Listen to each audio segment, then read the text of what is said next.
자, 이제 점점 더 예수님의 죽음이 가까이 다가오고 있습니다.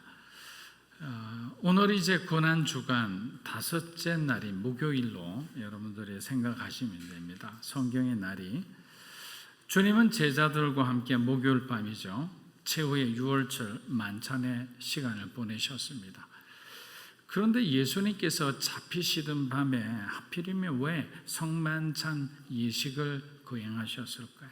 그리고 제자들이 도망갈 것과 수제자가 되는 그 베드로의 부인도 예수님께서 함께 이렇게 말씀하신 이유가 무엇일까요?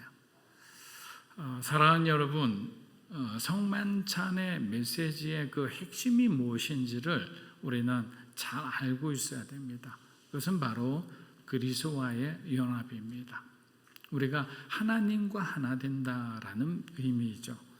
동시에 교회 공동체의 하나됨의 의미입니다. 여러분의 가정의 하나됨의 의미입니다. 교회는 다양한 사람들이 그리스도의 이름으로 함께 모여 우리가 신앙생활을 하잖아요. 그래서 어떤 의견을 내도 일치하는 의견을 우리가 만들 수가 없습니다. 70대 30이든 90대 10이든 20대 80이든 나눠지기가 마련이죠. 그럴 때 성령께서 그 모임과 그 회의를 주관하지 않으면 사람들 다 서운하기 마련이에요. 자기 의견을 채택해 주면 사실 신이 나서 그 프로젝트에 열심히 여러분들이 힘을 내서 봉사를 할 거예요. 근데 자신이 정말 기도하고 노력해서 의견을 냈는데 그 의견이 많은 다수에 의해서 무시당한다고 생각되면 마음이 상처를 입을 수밖에 없는 거예요. 그런데 이런 생각을 하면 안 된다는 거죠. 지금 예수님이 말씀하시는 것은 서로가 다 다르다. 그렇기 때문에 서로가 서로를 바라보면 상처받기 쉽다. 가정에서도 마찬가지다. 부모, 남편과 아내가 서로를 바라보다 보면 언젠가는 상처를 입고 실망하기 쉽습니다. 아무리 인고 부부라도 마음에 상처가 없다? 거짓말이죠. 겉으로만 그렇게 보여질 뿐입니다. 자녀하고 관계도 마찬가지입니다. 이렇게 서로 무한 기대할 수 있는 사랑의 관계에서는 가장 중요한 것이 뭐냐? 누군가의 중재 역할을 하는 분이 필요하다는 거예요. 예수님께서는 이 땅을 떠나면서 마지막 제자들에게 하신 말씀이 뭐냐면 깨어있으라 했거든요. 그럼 그 깨어있으라는 말씀을 주시기 전에 뭘 하셨어요? 성만찬의 시간을 통해서 진정한 하나됨을 가르쳐 주셨잖아요. 예수님이 하나님 되심을 그들이 나중에 알았을 때 어떻게 되었을까요? 그들의 모든 사역은 주님과 결합된 사역이었어요. 주님과 연결된 사역을 한 거죠. 그러니까 이 제자들의 사역이 놀라운 성령의 역사가 일어날 수밖에 없는 것이 제자들은 예수 이름을 높이는 자가 되었던 거예요. 예수님만을 전하는 자가 되었던 거예요. 그리고 그 예수의 사랑을 흘려보내는 사람이 되었던 거예요. 온전히 완전히 정말 하나님과 접속한 다음부터는 그들의 인생 가운데는 성령 하나님이 그들의 인생을 다 지키고 보호해 주시니 무슨 걱정이 있겠습니까? 달리 서로가 의견이 충돌될 수 있습니다. 바울과 바나바도 의견이 깨어질 때가 있는 거예요. 그러나 그들은 깨어지는 것은 순간이에요. 서로 열정이 과하다 보면 하나님 안에서도 깨어져요. 그러나 그 깨어짐이 결국에는 하나님께서는 또 다른 하나님의 놀라운 계획이 있다는 것을 우리가 볼 수 있는 거예요. 그리고 깨어졌다고 해서 영혼이 원수가 되었을까요? 그렇지 않아요. 바울은 나중에 자기가 그렇게 질타했던 그 마가를 다시 데리고 옵니다. 그리고 로마에서 그가 감옥에 갇혀 있을 때 마가를 함께 데리고 오라고 얘기를 하는 거예요. 디모데에게. 여러분, 우리가 정말 성령의 사람이라면 바로 우리가 서로를 바라보는 것이 아니라 철저하게 그리스도 안에서 상대방을 바라보고 그들을 높여주고 위로하고 그들을 세워줄 줄 아는 그런 사람인 거예요. 그런 주님이 주시는 마음으로 그런 주의 성령으로 충만한 여러분이 되시기를 주님의 이름으로 축복합니다. 예수님의 12제자는 아직도 주님의 말씀을 온전히 이해하지 못한 채 그저 앞날에 대한 자신들의 두려움으로 가득 차 있는 것 같아요. 그들이 하고 있는 행동만 보면 정말 이들이 주님의 제자가 맞는지에 대한 의구심이 들 뿐이에요. 그들이 이렇게 애매하게 행동하고 있는 가장 큰 이유는 바로 예수님께서 그들의 꿈을 이루어 주시리라는 그 소망을, 그 인간적인 마음을 포기하지 않았기 때문에. 우리들도 그렇습니다. 마음이 하나님께 대해서 불편할 때가 있어요. 그것은 바로 하나님께서 응답해 주시지 않고, 하나님께서 허락해 주시지 않고, 하나님으로부터 시작되지 않은 그 꿈을, 그 비전을, 그 생각과 그 계획들을 자기 자신의 의지로 계속 오랫동안 기도함으로 그것이 이루어지지 않을 때, 하나님이 끝까지 자신을 도와주지 않고 외면하는 것처럼 느낄 때 우리는 어떻게 돼요? 실망하죠. 교회를 마치 막 떠날 것 같은 그런 모습을 보일 때가 있어요. 절대로 그렇지 않습니다. 비전 중에서 우리가 비전을 받았을 때 가장 중요한 것은 뭐냐? 이것이 from God, 하나님으로부터 온 것인지 내 마음으로부터 온 것인지를 확인하는 작업이에요. 그 점검하는 작업이 없다면 열심히 내 마음대로, 내 열정대로 주변의 사람을 모아 달려갔지만 그것이 하나님의 산이 아닐 수도 있는 거예요. 그래서 처음부터 우리는 하나님 앞에 진지하게 내 마음과 내 욕심을 내려놓고 하나님의 뜻을 묻는 것이 필요한 거예요. 그런데 이 제자들은 예수님을 정치적 메시아, 경제적 메시아, 로마로부터 그들을 해방시켜주고 어떤 경제적인 문제를 다 해결시켜주는 그런 어떤 메시아로 생각했기 때문에 예수님이 자꾸만 죽음에 대해서 얘기할 때마다 그들의 마음이 불안해지기 시작한 거죠. 지금도 마찬가지예요. 마가복음 14장 29절 한번 읽어보겠습니다. 베드로가 여짜오되 다 버릴지라도 나는 그리하지 않겠나이다. 예수님께서 이제 제자들이 이제 자신을 버리고 도망갈 거라는 말씀을 하시자 늘 갑자기 이제 툭 튀어나오기를 좋아하는 베드로가 자신의 뜨거운 충성심을 자랑하던 이렇게 자신 있게 말하는 거예요. 예수님 절대로 다른 사람은 몰라도 저는 주님을 배반하지 않습니다. 그 말씀을 들었던 주님은 더욱 구체적으로 베드로에게 말씀해 주십니다. 마가복음 14장 우리 30절에서 31절 한번 읽어보겠습니다. 예수께서 이르시되 내가 진실로 내게 이르노니 오늘 이 밤 닭이 2번 울기 전에 내가 3번 나를 부인하리라. 베드로가 힘있게 말하되 내가 주와 함께 죽을지언정 주를 부인하지 않겠나이다 하고 모든 제자도 이와 같이 말하니라. 우리는 베드로의 예수님을 향한 사랑과 충성심을 지금 의심하고 싶은 마음이 아닙니다. 베드로는 오순절 성령 사건 후 지금과는 다른 완전히 180도 다른 그런 하나님 앞에 충성된 삶을 살았기 때문이에요. 예수님께서는 베드로의 부인과 다른 제자들의 이 도망치는 것을 언급하신 이유가 무엇일까요? 그들을 비난하시기 위함일까요? 그렇지 않죠. 그들을 의심하는 것일까요? 그렇지 않습니다. 예수님께서 이렇게 말씀하신 것은 아직 제자들이 준비가 되지 않았다는 것을 그들에게 가르쳐 주기 위함인데 그들은 자기 자신은 언제나 주님을 위해서 준비되었다고 생각합니다. 여러분, 성령 받지 못한 사람들의 인간적인 열심과 어떤 결단은 어떤 삶의 어려움, 고난이 찾아오면 속절없이 무너지는 걸 봅니다.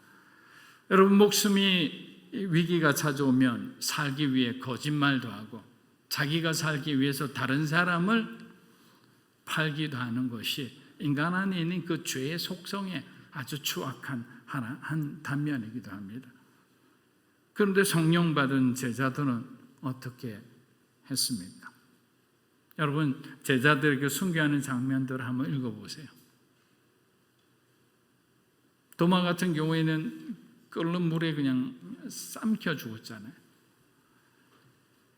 그들이 두려워했을까요? 두려워하지 않았을까요? 그들은 두려워했어요. 두려웠지만 하나님 나라를 소망하는 믿음으로 그 두려움을 이기고 순교했던 거예요. 두려워하지 않았다고 생각하면 아니에요. 성령 충만해도 죽음 앞에서는 그 두려움이 엄습해 오는 거예요. 그러나 그 두려움보다 하나님 나라를 향한 그 소망이 더 크도록 성령님께서 우리의 마음과 우리의 삶을 붙들어 주시는 거죠. 그렇기 때문에 우리들의 힘으로는 불가능해도 우리 성령 하나님께서 함께 해주신다면 우리는 넉넉히 이길 수 있는 거예요. 절대로 여러분 포기하지 마세요.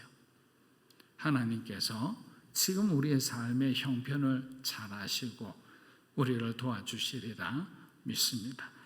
마가복음 14장 34절입니다. 그들이 겟세마네라 하는 곳에 이르매 예수께서 제자들에게 이르시되 내가 기도할 동안에 너희는 여기 앉아 있으라 하시고 베드로와 야고보와 요한을 데리고 가실새 심히 놀라시며 슬퍼하사 말씀하시되 내 마음이 심히 고민하여 죽게 되었으니 너희는 여기 머물러 깨어 있으라 하시고. 예수님은 제자들을 데리고 감람산 아래 겟세마네라는 곳에 갔습니다. 여러분, 겟세마네라는 뜻은 기름 짜는 곳 또는 기름 짜는 틀이란 뜻이에요. 이게 왜 이런 말이 나왔느냐라면 예전에 이곳에 올리브 농장이 있었기 때문에 이곳에서 기름을 짜기도 하고 짠 것을 팔기도 하고 했습니다. 예수님은 늘 하시던 대로 습관대로라고 했습니다. 저는 이러한 습관은 굉장히 좋은 것 같아요. 주님처럼 아침에 일어나서 늘 하나님 앞에 기도하라고 하셨잖아요. 제자들과 떨어져서 늘 기도하시면서 기도하시고 난 뒤에 새로운 아침을 하나님 앞에 의탁하며 하나님과 동행하는 삶을 여러 번 한번 생각해 보세요. 제가 아마 한 50번은 얘기한 것 같아요. 하루 15분 기도 꼭 해보시라고. 아침에 눈을 떠서 하나님 앞에 여러분의 시간을 하나님의 시간으로 한번 바꿔보라고. 기도하는 순간 그 시간은 하나님의 시간이 되는 거예요. 그런데 우리는 그것을 알고도 잘 실천이 안 되잖아요. 능력이 없는 게 아니고요. 실천 안 하는 거예요. 우리가 능력이 있는데 그곳에 가지를 않는 거예요. 그러니까 그 선교지가 아직까지 황무지가 되어 있는 거예요. 많은 크리스찬들이 그냥 울타리에 갇혀 있잖아요. 그런데 예수님은 고오라 했잖아요. 떠나라 했잖아요. 복음이 필요한 곳으로 떠날 때 그곳에는 그 황무지에 복음의 꽃이 피어나는 거예요. 그게 어떻게 피어납니까? 저와 여러분의 순종을 통해 하나님의 나라는 점점 확장되는 거죠. 그런데 멈추고 있으면 뭐합니까? 계속 머물러 있는 거예요. 주님은 가룟 유다는 지금 이 현장이 없어요. 사라졌어요. 어느새. 가룟 유다를 제외한 8명의 제자를 남겨두고 한 100여 미터 떨어진 곳에 베드로와 야고보와 요한을 데리고 따로 기도하러 가셨어요. 전 성경을 읽으면서 예전에 제가 주일날 한번 말씀드린 적이 있지만 왜 하필이면 주님은 베드로와 요한과 야고보를 데리고 가셨을까? 그리고 그 따로 데리고 가는 모습을 보는 제자들의 마음은 어땠을까? 나머지 제자들. 여러분들도 그러잖아요. 여기 있다가 계속 제가 어떤 몇몇 분만 계속 데리고 다닌다고 생각해 보세요. 목사님 왜 이렇게 사람을 차별하실까? 편애하실까? 우리들도 궁금하고 또 그곳에 어떤 일이 있는지 같이 가고 싶은데 꼭 그 사람들만 데리고 갈까? 여러분 꼭 주님께 여쭤보세요. 저도 정답은 모르겠어요. 그러나 주님은 또 오늘도 신뢰할 만한 사람들만 데리고 가셨어요. 근데 이곳에서 주님은 33절 딱 들어가는 순간부터 주님의 그 영적인 분위기는 180도로 바뀝니다. 예수님의 표정이 안 좋아도 너무 안 좋아 보입니다. 예수님께서 평소 사랑하고 아꼈던 제자들에게 자신의 어떤 진심 어린 모습을 처음으로 내비치는 장면이 바로 여기에 나오는 장면이에요. 그래서 저희는 여기 있는 장면들을 바라보면서 예수님이 정말 완전한 인간으로 오셨구나라는 것을 느끼게 되는 겁니다. 바로 이 겟세마네 기도 있는 이 장면이 바로 이제 부인할 수 없도록 사람들이 예수님이 그냥 한번 슬쩍 오셨다 나간 것이 이제 진짜 인간으로 오신 것이 아니라고 주장하는 그 이단들에게 확실하게 말할 수 있는 장면이 바로 이 겟세마네 기도하는 장면인 거예요. 십자가의 고난과 죽음이 눈앞에 현실이 되죠. 이제 조금 있으면 그 로마 병정들이 와서 예수님을 잡아가시잖아요. 예수님의 영혼은 십자가의 무게로 이제 무거워지기 시작하는 거죠. 너무 고통스러운 거죠. 모든 인류의 죄를 지고 인간의 몸으로 지고 계시다고 생각해 보세요. 그 고통스러운 마음은 우리가 이해할 수 없을 겁니다.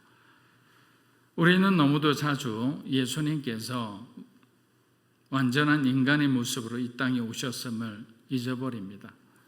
예수님이 그렇게 하셨으면 당연히 예수님이니까 예수님은 신성이 있으시잖아. 근데 여러분 착각하면 안 돼요.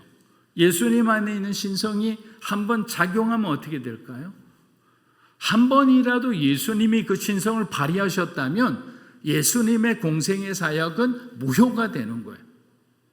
하늘부터 이 땅까지 내려오셨지만 성육지간 하신 그 예수님의 그 죽음의 의미가 아무런 의미가 없이 되는 거예요. 왜? 완전한 인간으로 죽지 않았기 때문에.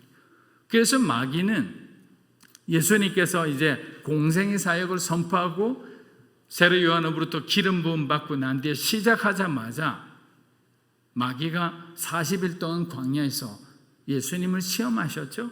시험하셨을 때 처음 뭐라고 얘기했나요? 배고픔에 대한 얘기를 했죠. 결핍에 대한 얘기를 했죠. 그러면서 이 돌들이 떡덩이가 되게 하라 했습니다. 여러분 이 부분을 잘 보셔야 됩니다. 예수님이 배고픔을 이겨내지 못할 분이 아니에요.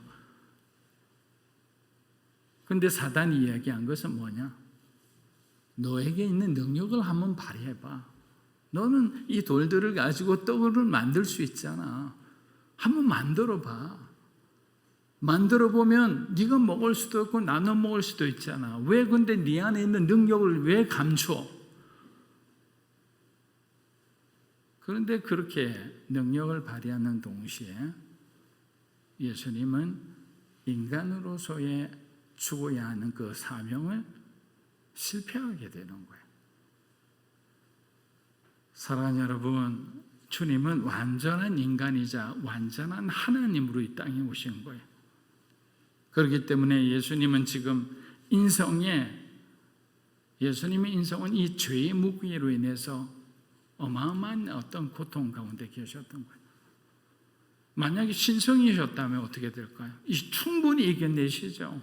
인간인이기 때문에 저와 여러분이 지금 느끼는 그 감정을 똑같이 느끼는 거예요. 우리가 잠시 후 영상을 하나 볼 건데 그 영상에 나와 있는 사람도 마찬가지예요. 죽음을 놔두고 있으면 두려울 수밖에 없어요. 죽음 직전에 그는 하나님께 기도하는 거예요.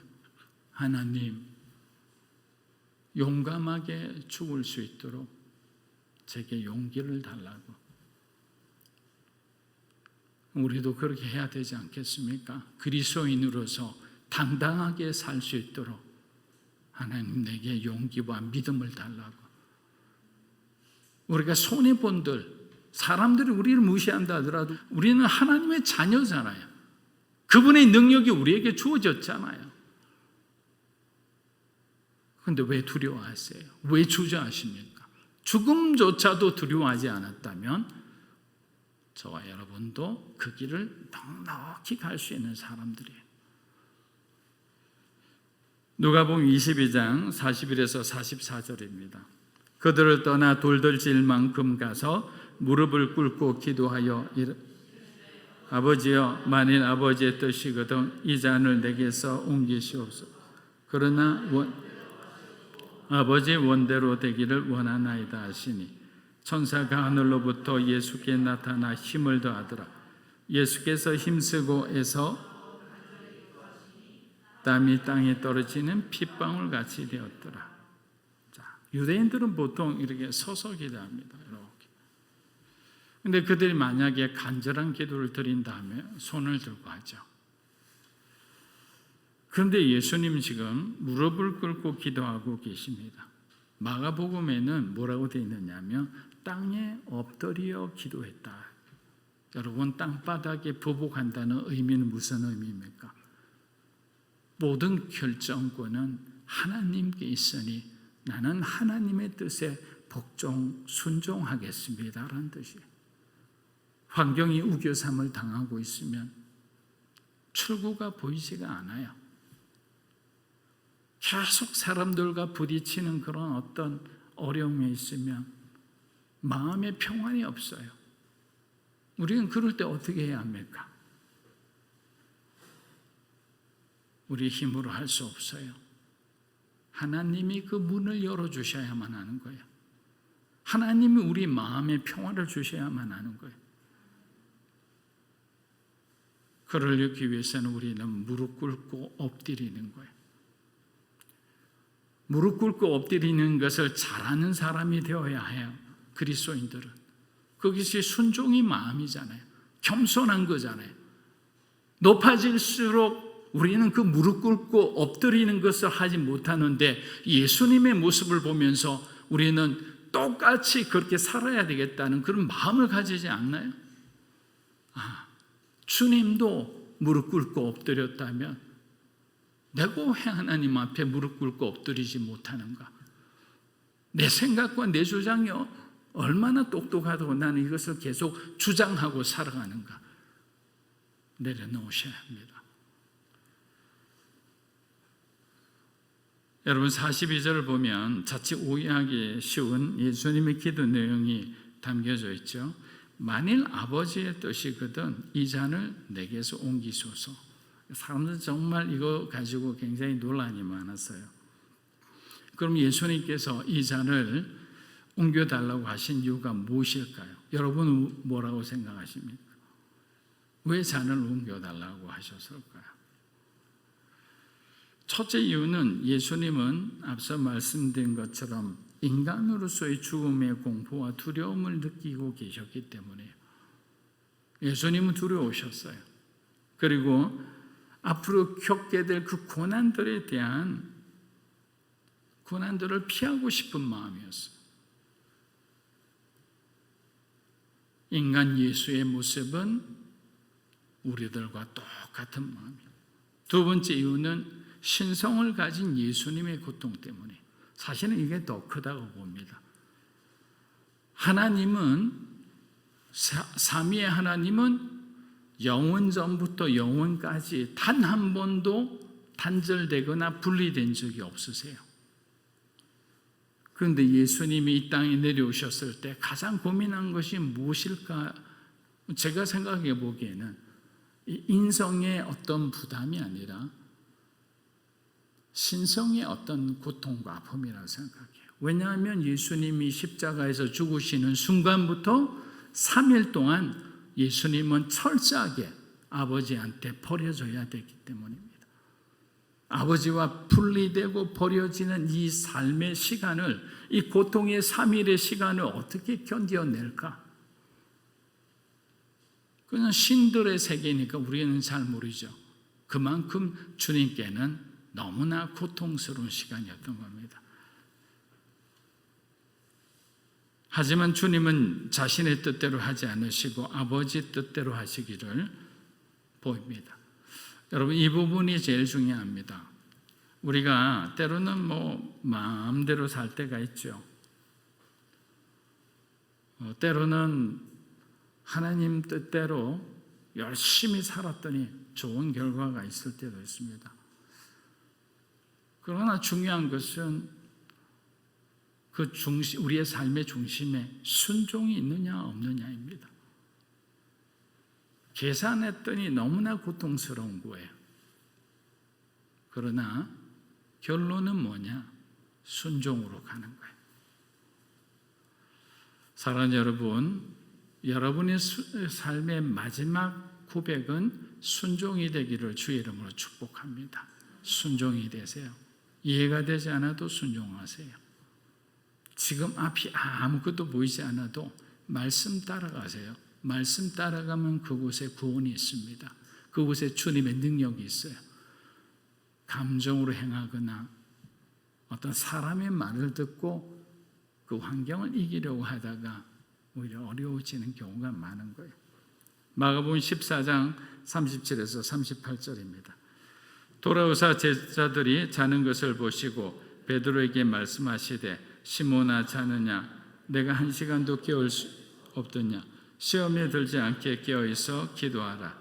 마음에는 원이로되 육신이 약하도다. 지금 예수님은 가장 힘들고 고통스러운 시간을 보내고 있습니다. 그럼 어떻게 될까요? 여러분의 친구가 힘들어하면 친구가 힘들 때 옆에 있어야 되잖아요. 예전에 어떤 우리가 영어 공부 처음 하는 영어 어떤 문법책에 보면 a friend in need is a friend indeed. 그러니까 진짜 친구가 필요할 때 친구가 진정한 친구다 이런 의미죠. 여러분의 삶 가운데 어떤 사람이 힘들고 어렵고 고통스러워하면 주님이 저와 여러분 가운데 함께 해주셨듯이 여러분들도 이해관계 따지지 않고 우리도 그와 함께 있는 거예요. 그러고 난 뒤에 예수님께서 마지막 모든 우리 사람들에게 미래에 대한 당부를 하고 이제 주님은 십자가로 가십니다. 우리에게 주신 마지막 당부는 뭐냐? 시험에 들지 않게 깨어있어 기도하라. 이것이 지상사역 때 예수님께서 우리에게 주신 마지막 당부의 말씀이에요. 그럼 그만큼 중요하다는 의미예요. 깨어있어 기도하라. 다른 말로 하면 뭐합니까? 우리가 깨어있어 기도하지 않으면 우리는 사단의 시험에 들어 어떤 힘들어질 수밖에 없는 상황이라는 거예요. 그런데 반대로 생각하면 깨어서 기도하고 말씀 가운데 서서 믿음으로 우리가 살아가면 사단은 우리의 건치에 오지도 못하는 거예요. 하나님 앞에 순복하라. 때가 되면 너희를 높이시리라 했잖아요. 마귀는 대적하는 거고요. 하나님 앞에는 순복하는 거예요. 그러면 때가 되면 저와 여러분을 높여주시리라 믿습니다. 말씀을 맺습니다. 영적으로 우리가 사단이 공격할 때마다 가장 이들이 공격하는 그 무기를 보면 사람을 공격해요. 어떤 우리의 환경과 어떤 상황을 가지고 공격합니다. 또 어떤 공동체는 좋지 않은 문화를 만들어요. 그래서 그쪽의 문화에 다 휩싸이게 하는 거예요. 제가 여러분에게 청년 공동체도 마찬가지입니다. 지금 이제 탄생되잖아요. 제일 중요한 거는 여러분 안에 영성과 동시에 어떤 공동체의 아름다운 문화를 만들어 가야 돼요. 거기서부터 그 다음 공동체로 여러분들이 계속 만들어낼 수 있는 힘을 가지게 되는 거예요. 우리 교회도 마찬가지입니다. 어느 하나의 문화를 만들어야 되죠. 그 문화의 중심이 Jesus First Church의 의미인 vertical 공동체인 거예요. 예수님이 항상 우리의 삶의 우선이 되고 중심이 되는 거예요. 그 말씀을 우리가 마음에 새긴다면 사단이 어떠한 공격으로 말로 공격하고 환경으로 공격하고 여러분의 마음을 뒤집고 이해되지 않는 일들이 일어나고 아무리 기도해도 하나님이 응답해 주지 않는 그런 막막하고 어두운 현실이라도 하나님께서는 기도하고 순복하고 말씀을 듣는 자에게는 반드시 승리할 수 있도록 도와주시는 거예요. 우리는 깨어 있어야 되는 거죠. 마지막까지 깨어 있어야 되는 거죠.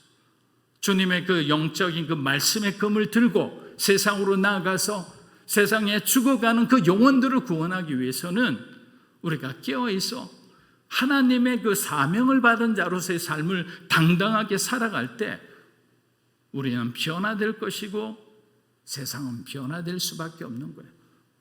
이제는 일어나야 되는 겁니다. 주님의 그 모습을 바라보면서 제자들처럼 잠들어 있어서는 안 되는 거예요. 주저주저 하지 마세요. 권할 때 그 시간이 하나님의 시간일 수도 있는 거예요. 목회자가 그냥 여러분들한테 권하는 게 아니고 기도하고 권하는 거예요.